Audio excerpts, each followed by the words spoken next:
Querido irmão, é muito bom ter você conosco nessa noite.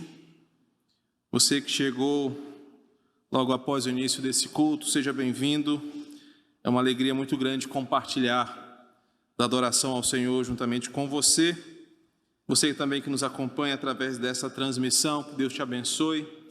Que você também se sinta parte disso aqui, desse momento de adoração ao Senhor. Convido você a abrir a sua Bíblia no Apocalipse, livro de Apocalipse, capítulo 19. Nós queremos nesta noite encerrar esta unidade que temos há 2 semanas nos deleitado, que vai do verso 1 ao verso 10. Se o Senhor assim nos permitir, hoje queremos, na noite de culto ao Senhor, caminhar pelos versos 9 e 10 e assim tirarmos grandes aplicações práticas para a nossa vida, enquanto aguardamos aquilo que falamos hoje pela manhã, o grande casamento, as bodas do Cordeiro. Então, você que não veio hoje pela manhã e que não está acompanhando a série denominada Beleza do Fim, essa é a nossa exposição de número 44 no livro de Apocalipse. Todas as demais estão registradas no canal da igreja no YouTube. Basta você digitar Beleza do Fim, ICE Quatrac. Lá você terá todo um comentário do livro de Apocalipse através de pregações expositivas e aplicações práticas para enfrentarmos os dias que estamos vivendo olhando para a beleza do fim. Desde a semana passada, nós fomos levados para uma outra dimensão espiritual. Aprendemos que a partir do capítulo 17, João descreve o início do fim dos inimigos do Senhor, a começar pela grande Babilônia, a grande meretriz, aquela que seduziu governos, poderes, líderes, reis e poderosos para se levantarem contra o Senhor e contra a sua igreja. O fim está se aproximando, então os capítulos 17 e 18 são Deus ouvindo a oração do seu povo e começando a dar cabo eterno e a punição eterna para os seus inimigos. E, de repente, versículos 23 e 24 mostram a eternidade do sofrimento dos inimigos do Senhor, mas o capítulo 19 muda o nosso olhar. João introduz uma nova perspectiva da revelação, dizendo depois destas coisas. Eu ressalto novamente o peso dessa sentença, porque a intenção do apóstolo aqui é trazer à igreja algumas esperanças que não podem ser abaladas em nosso coração. E a grande certeza que brota aos nossos olhos, que João nos apresenta, é que existe um céu de glória reservado para a igreja de Cristo. Então João começa a falar depois destas coisas, no sentido de explorar com os seus ouvintes uma certeza que nos fora falada pelo próprio Senhor, que Ele estaria nos céus, preparando morada para os seus, para o dia do grande reencontro. Então parece que aos ouvidos de João, aquilo que está escrito no seu evangelho, no capítulo 14, está se cumprindo aqui em forma de revelação. Ele está vendo e contemplando Jesus se juntando à sua igreja. Dos versículos 1 ao verso 5, João vê a igreja gloriosa, numerosa, poderosa, louvando ao seu Senhor. Imagine povos, línguas, tribos e nações dos eleitos do Senhor, louvando a Deus, cantando hinos que adoram ao Senhor. Essa é a descrição dos versículos 1 a 5, quando a igreja e numerosa multidão, juntamente com os anciãos, os seres celestiais, todos se curvam diante do Senhor, exaltando a sua majestade. A partir do versículo 6, foi o que vimos hoje pela manhã, João continua esse deliciar-se nessa visão contemplativa da igreja, ao observar que está acontecendo o que os nossos corações tanto almejam. Eis que vem o noivo. Como falamos pela manhã, um grande momento onde o Senhor se juntará com a sua igreja, onde o Senhor olhará nos olhos daqueles a quem Ele comprou pelo seu sangue, e não haverá mais separação por conta do nosso pecado, não haverá mais a separação por causa da natureza carnal, mas agora glorificados, guardados, protegidos, o Senhor olhará nos olhos dos seus filhos e comemorará, porque agora, João 17, é uma verdade. Onde Ele está, nós estamos com Ele para sempre. Então há uma festa no céu, há uma celebração, há alegria. O texto fala que há cânticos de glória, há alegria, pessoas em júbilo celebram ao seu Senhor. E agora nós estamos diante dessa revelação poderosa. Já não há mais choro, já não há mais sofrimento, porque essas coisas ficaram para trás. Uma nova etapa da criação, da história está acontecendo. E agora, os versículos 9 e 10 terminam essa unidade, porque a seguir, João vai tirar os olhos da multidão. João não vai mais olhar para os anciãos, para os seres celestiais, ele vai olhar para Jesus. E aí, verso 11 até o verso 21, ele vai descrever o glorioso Senhor, aquele que foi crucificado de forma humilhante diante dos homens, mas ressuscitou em poder e glória e agora assumirá o que é seu por direito. Por isso que a descrição, a partir do versículo 11, é uma descrição gloriosa de um Cristo exaltado, não mais em um estado de humilhação, mas em um estado de exaltação eterna. O Senhor cósmico veio para ser coroado, glorificado, adorado por tudo o que é seu. Isso falaremos, se o Senhor nos permitir, não voltar antes, a partir da semana que vem. Hoje eu quero terminar esta unidade lendo com vocês os versículos 9 e 10. Assim diz a palavra do Senhor. Então me falou o anjo, escreve: bem-aventurado aqueles que são chamados à ceia das bodas do Cordeiro. E acrescentou: são estas as verdadeiras palavras de Deus. Prostrei-me ante os seus pés para adorá-lo. Ele, porém, me disse: vê, não faças isso. Sou conservo teu e dos teus irmãos, que mantêm o testemunho de Jesus. Adora a Deus, pois o testemunho de Jesus é o espírito da profecia. Vamos orar mais uma vez. Espírito Santo, nessa hora compete ao Senhor falar conosco. Essas pessoas estão aqui não para ouvir o que eu tenho a dizer, mas para ouvir o que a tua palavra falará aos nossos corações, a começar em mim. Por isso, apesar do instrumento falho que ocupa o palanque nesta hora, que daqui brote a palavra do Senhor, que alimentará a nossa fé. E que esse momento seja guardado por nós como o momento mais estimado da nossa semana, o momento em que o nosso Senhor fala conosco. Conduz-nos nesse momento em nome de Jesus. Amém.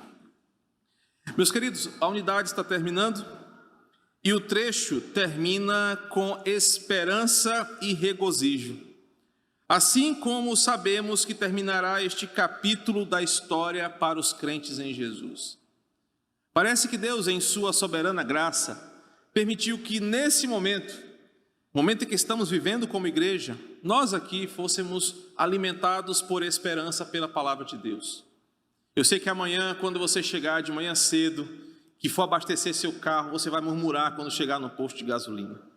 Eu sei que amanhã, quando você precisar comprar um botijão de gás, Deus queira que não acabe na sua casa amanhã, 11h30 da manhã, na hora que o feijão estiver no fogo, panela de pressão com carne cozida, menino atrasado para ir para a escola, você vai se assustar quando pedir um gás lá na sua casa. Você está sentindo na pele que as coisas não estão melhorando. Infelizmente, isso é a realidade da vida. Alguns, em um atropelo teológico, achando que quanto mais se pregasse o evangelho, mais o mundo seria um lugar melhor para viver, estão tremendamente frustrados agora, porque a igreja continua operante, o evangelho continua sendo pregado, mas a vida está cada vez mais difícil. Mas tinha que ser assim. Jesus falou que os últimos dias seriam assim, que os últimos dias seriam pesados, os homens seriam difíceis de lidar, haveria temores por guerras, haveria anúncios de tribulações, haveriam sinais nos céus, haveriam catástrofes naturais. Jesus deixou a sua igreja totalmente direcionada para o fim. Não que esse seja o fim, pois a Bíblia fala que há sinais que precedem o início do fim. Por isso não podemos ainda alimentar uma falsa esperança como aquele maratonista que está quase chegando na linha final e diz: eu vou dar mais esse gás que eu vou conseguir. Talvez Jesus ainda demore séculos para voltar. Mas na minha história, na sua história, talvez esses sejam os momentos mais difíceis que estamos vivendo. Tanto numa questão particular, talvez você nunca esteve tão doente como está agora, talvez você nunca esteve tão apertado financeiramente como você está agora, talvez você nunca enfrentou um desespero, uma desilusão, uma falta de esperança como você está vivendo agora. E por isso que o Senhor foi gracioso conosco, porque o capítulo 19 de Apocalipse nos tira destas coisas e nos coloca em outras coisas. Se você percebeu, o que o apóstolo está fazendo, amando do seu Senhor, é preparando a igreja para olhar além da turbulência dos dias que viriam. O apóstolo foi direcionado por Cristo para escrever para a igreja do Senhor, para que ela, ao ter essa palavra em suas mãos, pudesse olhar além das densas nuvens e saber o que lhe aguarda, e que aquele que prometeu está cumprindo a sua palavra dia após dia. E eis o noivo que está chegando, como falamos hoje pela manhã, através de sinais, através da criação que está revelando o fim de todas as coisas para o início de outra. Os versos 9 e 10 terminam esta unidade, esta visão, com essa esperança e regozijo, dizendo para nós que aquilo que começou no capítulo 17, com a terrível revelação sobre os inimigos da igreja de Cristo. Para que você guarde isso no seu coração, Apocalipse é dividido em duas partes, do 1 ao 11, depois do 12 ao final. A parte do 12 ao final é a mesma história do capítulo 1 ao 11 com outra perspectiva. A partir do capítulo 12, João está dizendo quem são os nossos inimigos espirituais. Dos capítulos 1 ao 11, os inimigos são reis, são poderosos, são nações, são homens. No capítulo 12, ele mostra quem são os nossos inimigos espirituais. No capítulo 17, a terrível revelação sobre a meretriz e o que ela fez ao longo de toda a história nos deixou impressionados. Quando nós voltamos ao texto e olhamos como ela se deliciava no versículo 6, em fazer sofrer a igreja, o povo de Deus, como João diz que ela se embriagava com o sangue dos santos, com o sangue das testemunhas de Jesus, como ela tinha alegria em ver um crente sofrer, nós ficamos impressionados. Aquilo que começou com uma terrível revelação sobre como essa meretriz usava os poderosos para atacarem a igreja, começou a ser mudada quando aquele que é Rei dos Reis, Senhor dos Senhores, julgou ao seu pecado, puniu esta meretriz e todos os que são seus adoradores. E observa como termina o capítulo 19, no versículo 9, o anjo diz: João, escreve uma coisa, escreve uma verdade. Não é a primeira vez que há uma ordem divina para que alguma coisa seja escrita. E a intenção de ser escrita era para que gerações posteriores tivessem acesso a essa informação e em momentos de crise recorressem aos oráculos de Deus para lembrarem o que ele havia dito. Por isso que em Romanos, projeta para nós aí, Anderson, Romanos capítulo 15, versículo 4 diz assim: pois tudo quanto outrora foi escrito, para o nosso ensino foi escrito, a fim de que pela paciência e pela consolação das Escrituras, observe como termina o versículo, tenhamos esperança.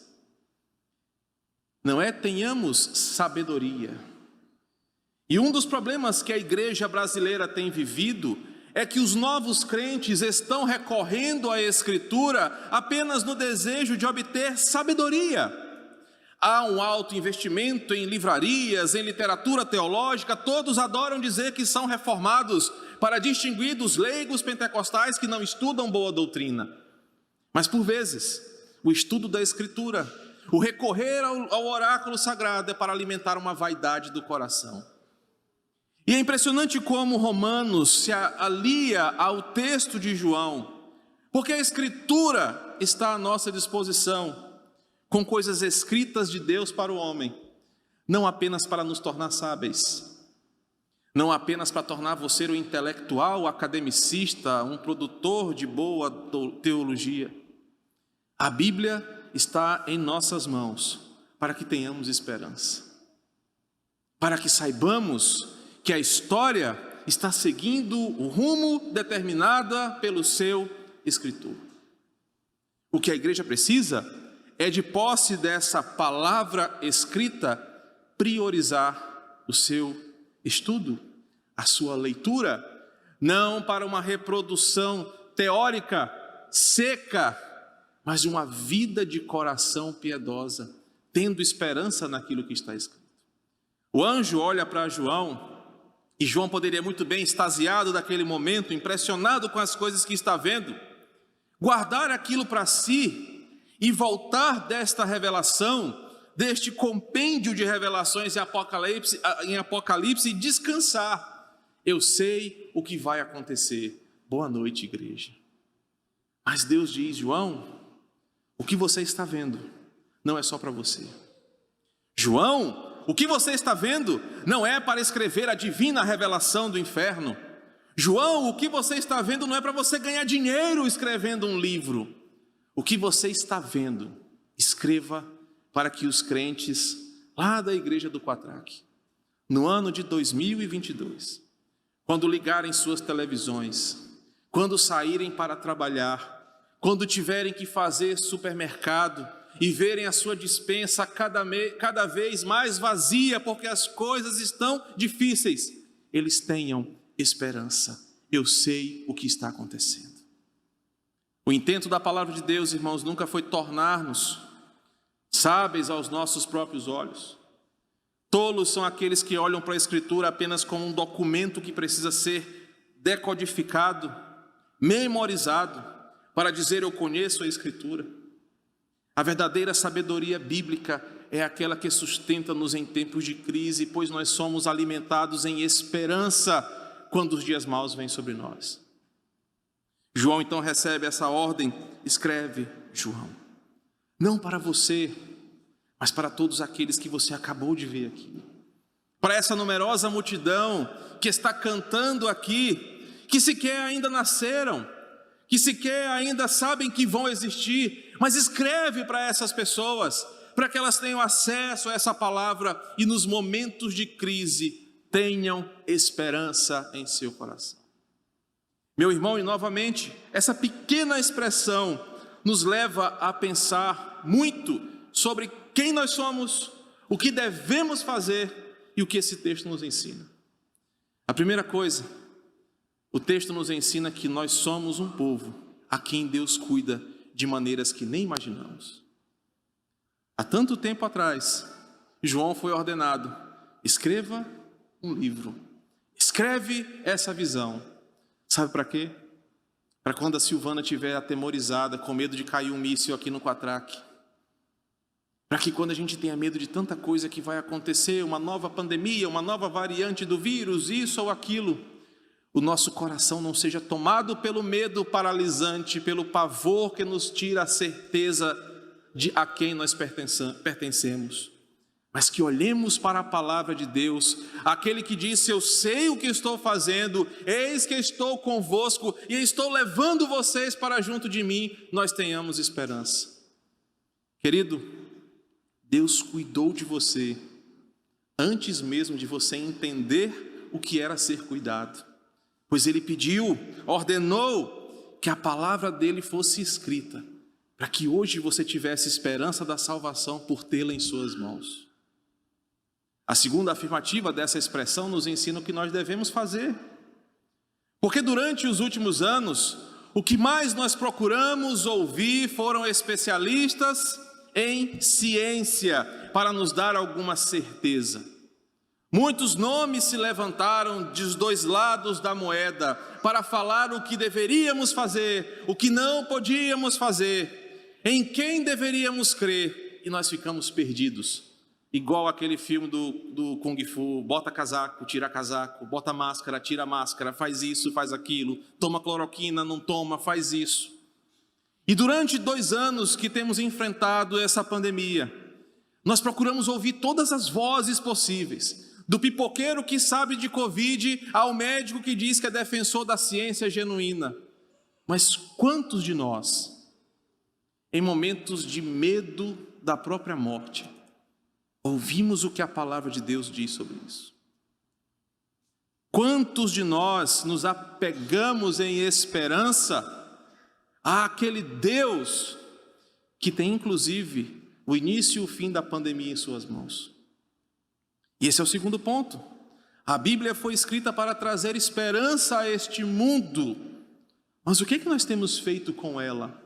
A quem você tem apresentado esta esperança que vem do céu? Ora, se Romanos diz que o que foi escrito para o nosso benefício foi escrito, como você tem reproduzido isso? Que vozes você tem ouvido? Onde está a sua esperança? Como você tem feito o benefício próprio desta palavra que foi escrita para você? Em terceiro lugar, a ordem do anjo reflete o que nós devemos fazer. Querido, em uma era digital, onde todo mundo se torna uma influência, quer seja por uma dancinha no TikTok, ou por um podcast, uma live, ou um Twitter, ou qualquer coisa assim, a palavra do Senhor deve ser manifesta a esse mundo, para que esse mundo tenha esperança. Isso nos chama para uma atividade missionária. Isso nos chama para a pregação do Evangelho em tempo e fora de tempo. Isso nos tira do nosso lugar de conforto dominical e nos leva para uma tarefa intencional de vida.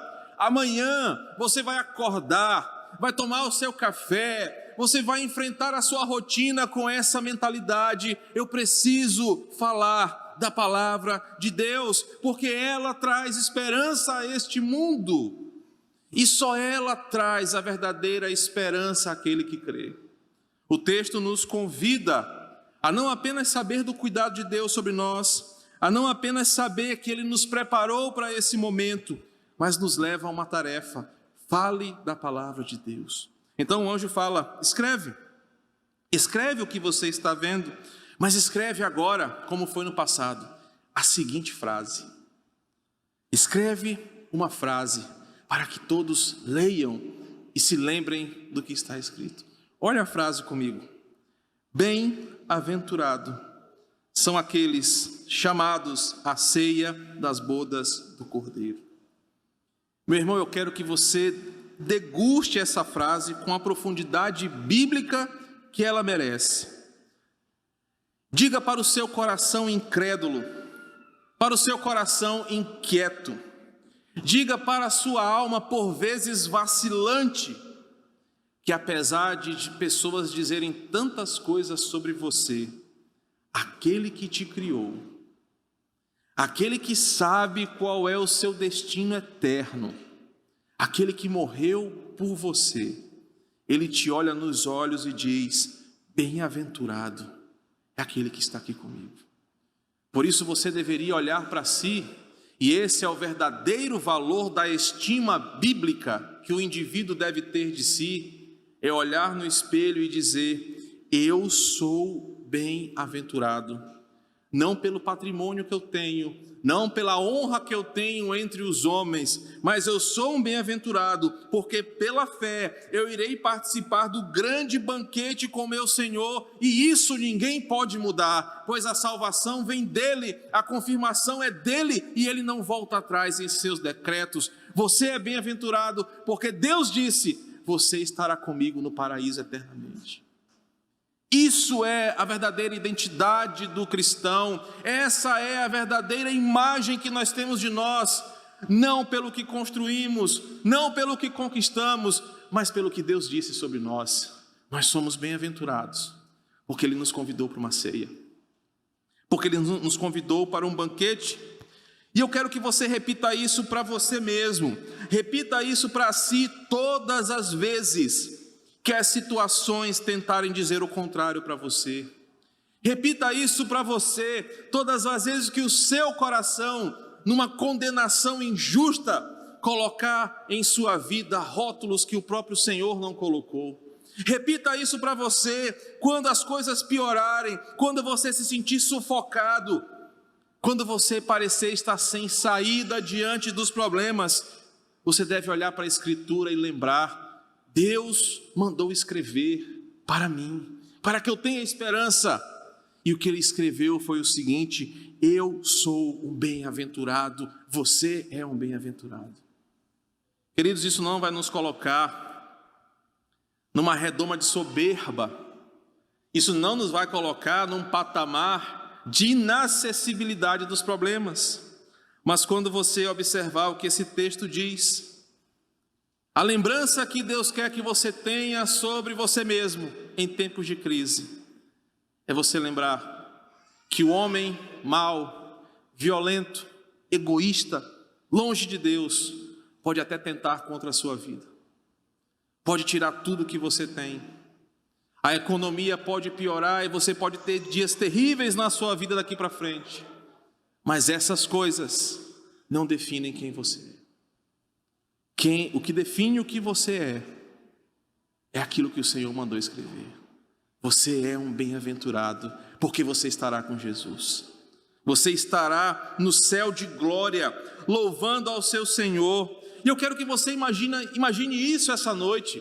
O texto fala que você estará juntamente comigo e com todos os eleitos do Senhor, louvando a Deus, vendo coisas sobrenaturais, coisas inexplicáveis, contemplando a face daquele que tantas vezes você magoou com seus pecados, olhando nos olhos daquele que você por vezes negociou com o seu pecado, olhando aquele que por vezes você mesmo duvidou que existe, e melhor do que isso, ou além disso, Ele vai olhar para você com um sorriso nos lábios, Ele vai olhar para você com alegria no coração, e Ele vai dizer: que bom que você chegou, que bom que você veio, que bom que você está aqui.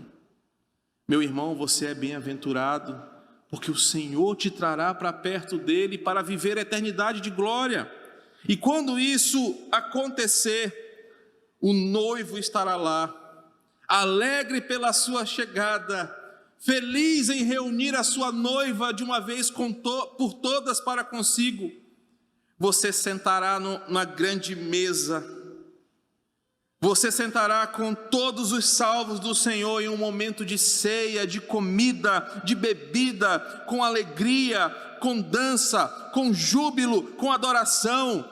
Lá você estará com o noivo, dizendo, vendo, tocando, porque Ele é real, Ele existe, Ele é de verdade, Ele é antes de todas as coisas, Ele é depois de todas as coisas, Ele é o ser mais importante de toda a existência, e eu e você vamos estar tocando nele com as nossas mãos, que por vezes usamos como instrumentos do pecado.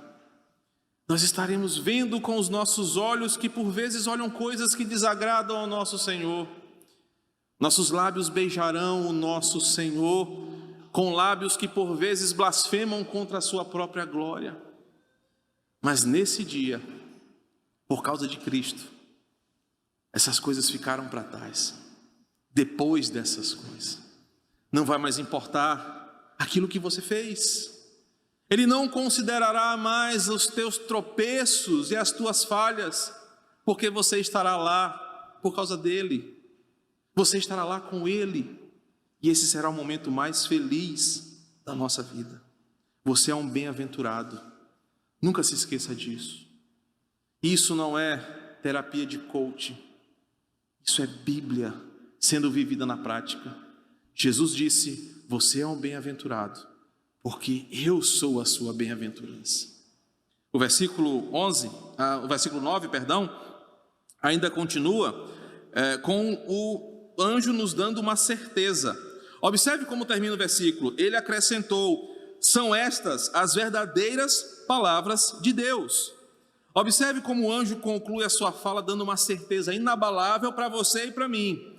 Ele diz: ei, coraçãozinho incrédulo de Tomé, ei, você que se abala com tudo nessa vida, ei, você que duvida da própria salvação que Cristo te deu, escuta uma coisa: estas são as verdadeiras palavras de Deus, e Ele falou, Ele vai cumprir, porque Ele é fiel e poderoso.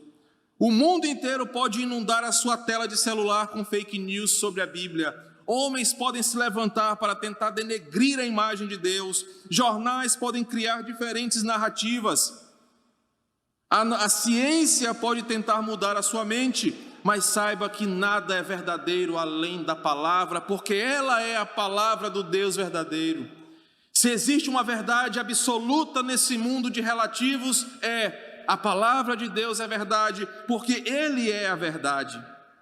O céu é real, Deus é real, você é um bem-aventurado e nós habitaremos para sempre com o Senhor, e isso ninguém pode mudar. O insensato diz em seu coração: não há Deus, mas o Evangelho nos transforma e nos tira da insensatez e do entendimento obscurecido e nos coloca com fé na certeza da nossa salvação. A unidade termina com o versículo 11. Há aqui um grande ensinamento sobre quem são os anjos. E hoje à noite eu não vou me deter a esse aspecto, apenas depois levar você a ler Hebreus capítulo 1, verso 14, porque lá há uma junção ao ensinamento sobre quem são os anjos. É bem verdade que uma das grandes tragédias do evangelicalismo moderno é a adoração dos anjos, mesmo que não façam disso um nome. Você nunca vai chegar numa igreja evangélica que vai dizer o seguinte: não, aqui nós adoramos um anjo. Mas basta um irmão dizer assim: olha, eu estou sentindo uma presença aqui. Aí começa a loucura. Eu estou sentindo alguma coisa aqui, eis que eu vejo o anjo com a asa de prata. Aí, meu irmão, é pipoca mais do que bloco de carnaval. A Bíblia nos ensina uma coisa: nós somos tão bem-aventurados que Deus colocou seres para servirem a igreja, para cuidarem de nós, amando do Senhor, porque nós somos os seus filhos amados. O versículo 10 diz assim: prostrei-me ante aos seus pés para adorá-lo. Ele, porém, me disse: vê, não faças isso. A minha versão ela é um pouco mais fiel ao texto. E o anjo disse assim: qual é a tua, João? Para de besteira, te levanta. Não vem te ajoelhando diante de mim, cara, para de bobagem. O anjo fala: João, cara, eu estou aqui tão agraciado como tu, mano. Eu estou aqui tão embasbacado com o que eu estou vendo como você está, porque nós estamos diante do único que é digno de ser adorado. Irmão, não vá atrás dessa conversa de igreja A, pastora B, igreja C, que vê anjo, que vê isso, vê aquilo outro. Nós não precisamos disso. Nós precisamos olhar para a palavra e ver a esperança que ela nos dá. Isso é suficiente para o crente. Os crentes hoje ficam atrás de experiências. Tem crente que não pode ver uma mão estendida, que quer colocar a cabeça de baixo para receber bênção. Você não é convidado para viver experiências místicas, deixa isso para o céu. Você é convidado aqui para ler a palavra, para aprender a palavra, para ter esperança na palavra. Você não precisa do misticismo do nosso evangelho dos últimos dias. Você precisa da velha palavra que vai te conduzir para o céu. Quando João é confrontado por esse anjo, o anjo fala: não, cara, te levanta, porque eu não sou digno de adoração. Adora a Deus, não desvia o foco, não perde a direção, olha para frente. Deus me criou para que eu cuide de você. Versículo 10: sou conservo teu e dos teus irmãos.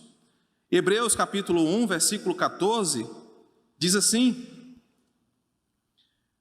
falando sobre os anjos: não são eles todos espíritos ministradores, enviados para o serviço a favor dos que hão de herdar a salvação?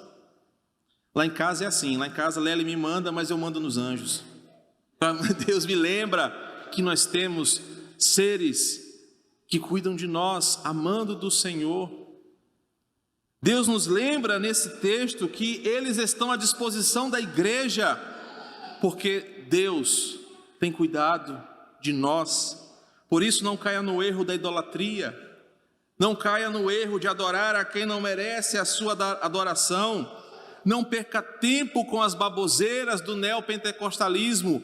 Olhe para a Escritura, viva a Escritura, porque nela está tudo o que você precisa para ter a esperança em dias difíceis.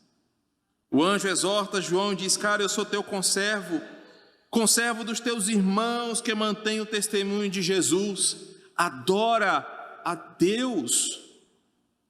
E aí ele termina com uma frase marcante: João, não caia no erro da idolatria, creia no testemunho de Jesus, creia no que você está vendo, creia na palavra pregada, creia na palavra anunciada pelos santos profetas, creia no testemunho de Jesus, porque o que ele está testemunhando é o que vai sustentar você em tempos de crise.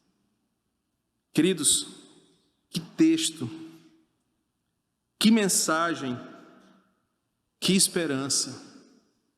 Apocalipse 19 nos tirou desses problemas aqui e nos levou para o céu. Nós ainda vamos ver muita coisa no final de Apocalipse. Meu desejo é que semana que vem, se assim o Senhor permitir, você saia daqui tão apaixonado por Jesus. Aí sim você pode ser igual o neopentecostal que uma vez me falou: pastor, Jesus é muito cheiroso. Eu, aleluia, irmão, eu entendo o que você está dizendo. Porque João está levando a igreja para uma outra dimensão. Uma dimensão que o preço da gasolina não pode tirar, não pode sequer explicar. É a dimensão do que nós seremos com Ele na glória. Que o Senhor nos abençoe ricamente com os ensinamentos de Apocalipse vividos até aqui. Vamos orar enquanto o Ministério de Música se prepara. Nós hoje temos um momento especial no nosso culto, como todo o culto é, onde nós celebramos a ceia do Senhor. Ó Pai, obrigado pela Tua palavra pregada, exposta essa noite, que coloca sobre nós esperança, certezas, verdades que são ditas apenas pelo Senhor. Enquanto o mundo entra em tensão por domínio, por poder, Apocalipse nos lembrou quem é o verdadeiro Rei da Glória, quem é o verdadeiro Todo-Poderoso, digno de toda adoração. Apocalipse 19 nos lembrou a quem nós devemos adorar e a quem nós adoraremos eternamente. Esse capítulo nos levou a uma dimensão que nos aguarda no tempo futuro, mas que já é uma verdade no tempo do Senhor. Nós somos essa grande multidão. Nós habitaremos no céu com o Senhor. Nós estaremos sentados à mesa, no verdadeiro banquete, comendo, bebendo, nos alegrando com a Tua presença entre nós. A ceia do Senhor nos lembra disso, onde a Tua presença espiritual é celebrada, a Tua vitória na cruz alimenta a nossa esperança, e onde o pão e o vinho são símbolos nos quais nós vemos o valor do Teu sacrifício e aquilo que foi feito em nosso favor. Por isso, Pai, obrigado pela palavra pregada, pelo culto que oferecemos a Ti, mas obrigado também, Senhor, pelo convite desta mesa, onde agora nós, Teus filhos, Teus discípulos, celebramos a Tua vitória, nutrimos a nossa esperança, lembramos do Teu sacrifício. O Senhor é bom e digno de louvor. Amém.